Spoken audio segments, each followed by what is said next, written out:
सुनती हो? अरे कहाँ हो? अरे जल्दी करो जरा। हाँ बस आई। ये लो जी, ये रहा आपके खाने का डिब्बा। वैसे कब तक आ जाओगे आप?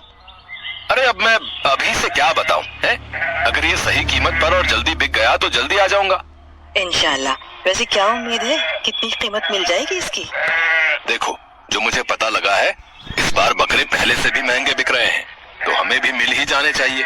कम से कम 10-12 हजार की तो उम्मीद है ही। और फिर उन पैसों से क्या करोगे? अब थोड़े दुकान में लगाऊंगा, और हाँ, तुम्हारे लिए एक जोड़ी पायल भी खरीद दूंगा। अब खुश? अरे वाह, शुक्रिया जनाब। अब जल्दी से जाइए और इसे बेचकर जल्दी से वापस आ जाइए। ठीक है, जा रहा हूँ। ये कहानी है रहीम और उसकी बीवी सईदा की। रहीम नमकीन का ठेला लगाता था और घर के खर्च में मदद करने के लिए सईदा बकरियां पालती थी। वो बकरियों का दूध बेचती और जब कोई बकरा पैदा होता था तो उसे बकरीद पर बेचकर कुछ पैसे अलग से भी मिल जाते थे। इस बार भी रहीम ऐसे ही एक बकरे को बेचने जा रहा था। उसे और सईदा को बहुत उम्मीद थी कि बकरे के अच्छे दाम मिल जाएंगे। फिर बाजार पहुंचने के बाद ओहो, कितनी देर हो गई। मेरे बकरी की तरफ तो किसी ने एक बार देखा तक नहीं। हाँ भाई, मैं भी सुबह से खड़ा हूँ, एक बकरा भी नहीं बिका। इस बार अगर ग्राहकी कम रही तो फिर तो मिल गए दाम बकरे के, और तुम्हारे बकरे तो फिर भी तगड़े हैं। आज नहीं तो कल बिक ही जाएंगे। मुसीबत तो मेरे साथ है। मेरा ये मरियल बकरा कौन खरीदेगा? अरे तुम परेशान ना हो, जिसके पास ज्यादा पैसे होंगे वो मेरे से बकरा ले जाएगा, और जिसका परिवार छोटा होगा या कम पैसे होंगे वो तुम्हारा बकरा ले लेगा। अल्लाह करे ऐसा ही हो। रहीम और उसका दोस्त सुलेमान आपस में बातें कर ही रहे थे कि तभी एक सेठ वहाँ आया। उसे सुलेमान का बकरा पसंद आया और उसने फौरन पूरे 15,000 देकर सुलेमान का एक बकरा खरीद लिया। और फिर मुबारक हो सुलेमान भाई, तुम्हारा बकरा तो सही कीमत पर बिक गया। हाँ भाई, अल्लाह का शुक्र है। अच्छा, अब मैं चलता हूँ, बाकी बकरे कल बेचूंगा। ठीक है भाई। अरे ये तो बताओ कि मैं कितने तक में बेच दूं इसे? मेरे हिसाब से 10,000 से नीचे तो मत ही बेचना, बाकी ऊपर जितने मिल जाए उतना अच्छा। सुलेमान निकलने की तैयारी करने लगा, तभी एक और कार वहाँ पर आकर रुकी और फिर उस कार में से एक आदमी बाहर निकला। हाँ भाई, कितने का दे रहे हो ये बकरा? 12,000 रुपए का हुजूर। और भाई सुलेमान, कैसे हो? जी ठीक हो मालिक। अरे रहीम, ये गफ्फार भाई हैं, वो जो दाल मिल है ना, वो इन्हीं की है। बहुत बड़े आदमी हैं ये। अच्छा, आदाब अर्ज़ है मालिक। हाँ, आदाब। अब बताओ, ये बकरा कितने का दोगे? आप 11,000 ही दे दीजिए मालिक। ठीक है, एक काम करो तुम। क्या नाम बताया तुमने अपना? जी रहीम।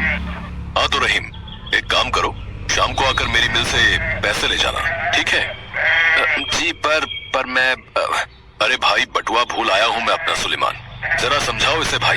हाँ सेठ जी, कोई बात नहीं, आप जाइए, ये आकर ले जाएगा पैसे। सुलेमान की तरफ देखकर गफ्फार मुस्कुराया और फिर बकरा लेकर वहाँ से चला गया। उसके जाते ही रहीम ने सुलेमान से कहा, सुलेमान भाई, मेरे पैसे? हाँ, तुम फिक्र मत करो। अरे करोड़पति आदमी है, 11,000 उनके लिए धूल के बराबर है।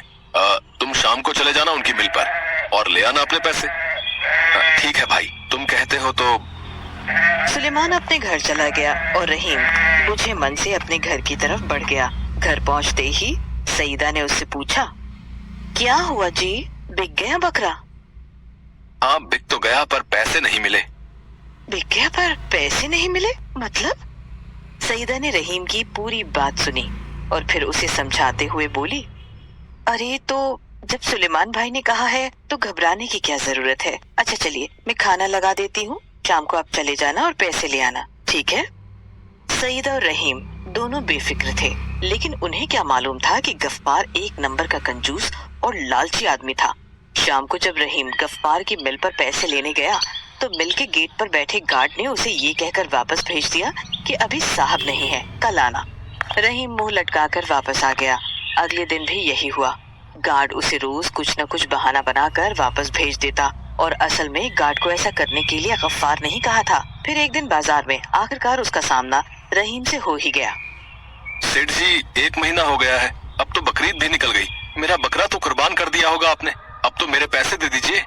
हाँ, अरे तुम्हारा बकरा तो एकदम मरघिल्ला निकला, 5 किलो गोश्त भी सही से नहीं निकला उसमें से। भाई ठग लिया यार तुमने।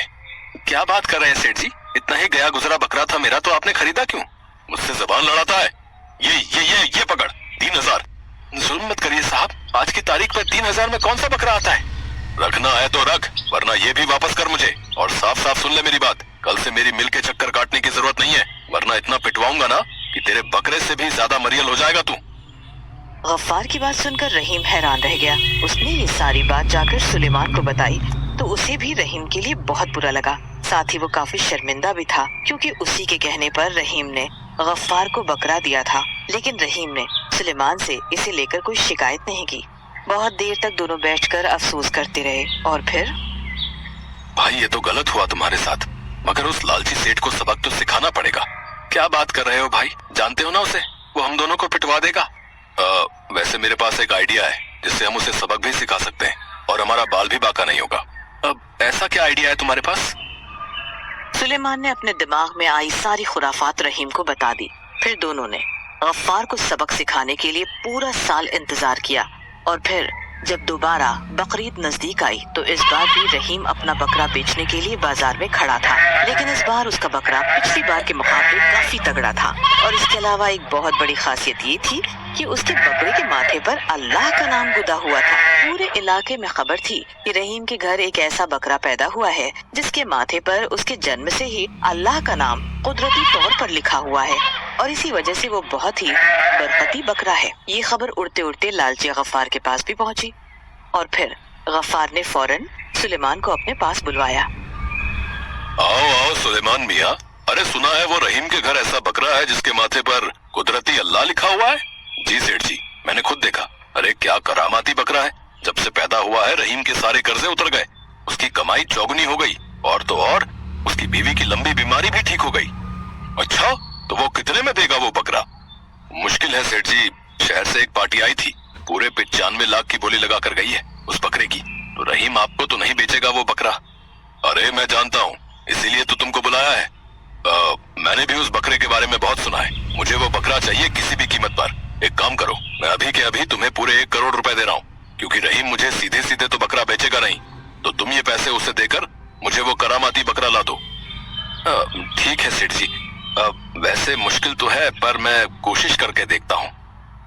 सुलेमान उसी शाम को रहीम का बकरा लेकर गफ्फार के पास आ गया। उसके माथे पर अल्लाह लिखा देख गफ्फार उसे लगा अब उसकी कमाई भी चौगुनी हो जाएगी, और उस बरकती बकरे को कुर्बानी से उसके घर में चल रही सारी परेशानियां भी दूर हो जाएंगी। लेकिन फिर अगले ही दिन जब उस बकरे को नहलाया गया तो पता चला कि उसके माथे पर जो निशान था वो कुदरती नहीं था, बल्कि पक्की स्याही से लिखा गया था, जो नहलाने पर धीरे धीरे रंग छोड़ रहा था।